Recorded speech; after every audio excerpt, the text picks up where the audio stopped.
Hello again, everybody. This is Behind the Gavel with Jason, and this is Jason Roski, and I'm Joel Nichols, and here we are at the end of one year, beginning of another. So let's do a little look back here. And how busy was that year, say, by comparison to 2017? Right, Joel, it was really busy. We did 16 auctions in 2018. It was one less than 2017, but we sold 600 more lots. So we were selling 20% more overall, but with less opportunities to do it. So we had fewer auctions, but larger auctions. And people really seem to gravitate towards that. We ended up with, I want to say, 650,000 lot views, people looking at lots in the auctions over the course of the year, and 3,100 bidders. And oh my goodness. we sold into all 40 different states and 6 different countries over the course of the year. Wow. And so it was really a busy year with a lot of things and a lot of property that was important and interesting locally to our local buyers, but also regionally, nationally, and of course internationally. So it was really fun. It was really exciting to see that kind of the heat map. When we populate the heat map at the end of the year, where do the buyers come from? And it's like just all these pins on a, kind of covers every major city in the country. So all of these lots, all of these things, what was on the auction block? What were you selling this year? Right, so we had a lot of art in 2018, and we're starting off 2019 the same way, but we had 943 paintings. That doesn't include prints or sculpture or anything else. 943 paintings.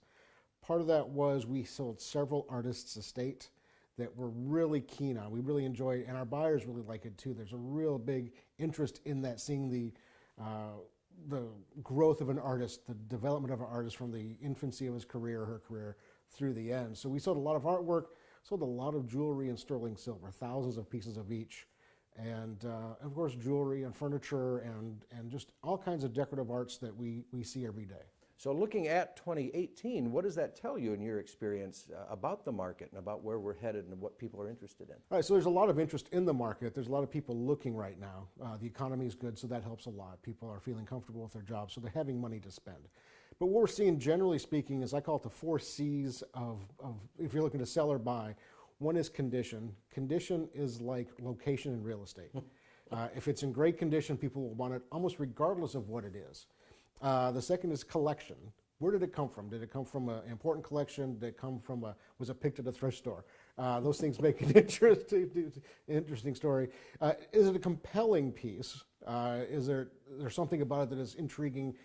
Is it something that people have always looked for? Generally speaking, more expensive things when they're new are more desirable as they're getting older because there was less produced. And that all leads to the 4C, which is competition. If all those other 3 things line up, you'll have a lot of competitive bidding. So we look at the 4 C's of selling and buying at auction. Does it have the condition? Is it from a good collection?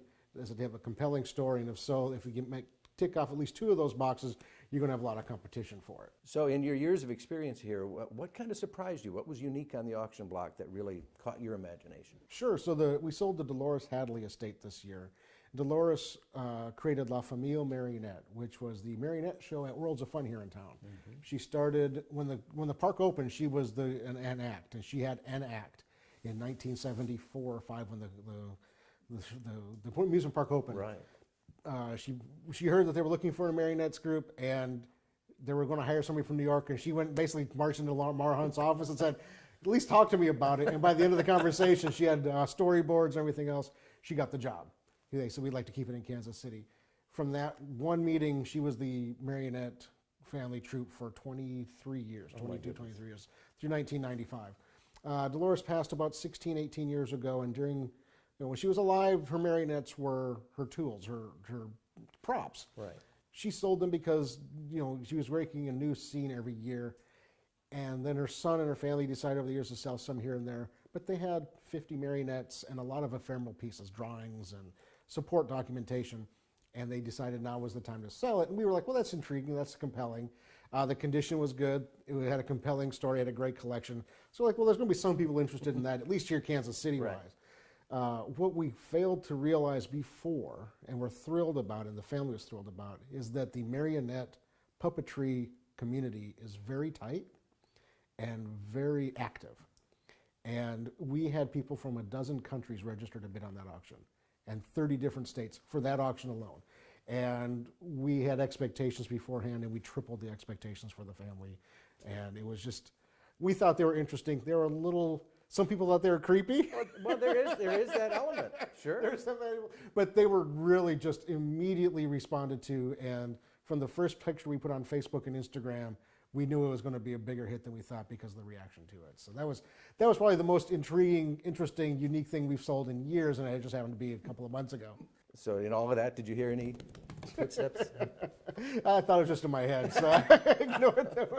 So you talk about this reach around the country and around the world. The internet has really changed how you do business, hasn't it? Oh yeah, absolutely. That reach is really quite amazing. Yeah, and it doesn't.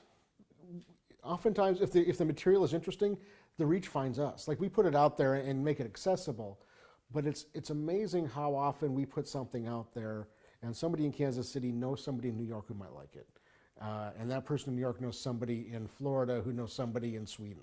Wow. It really uninteresting things goes viral like that, and the Hadley selection was that way.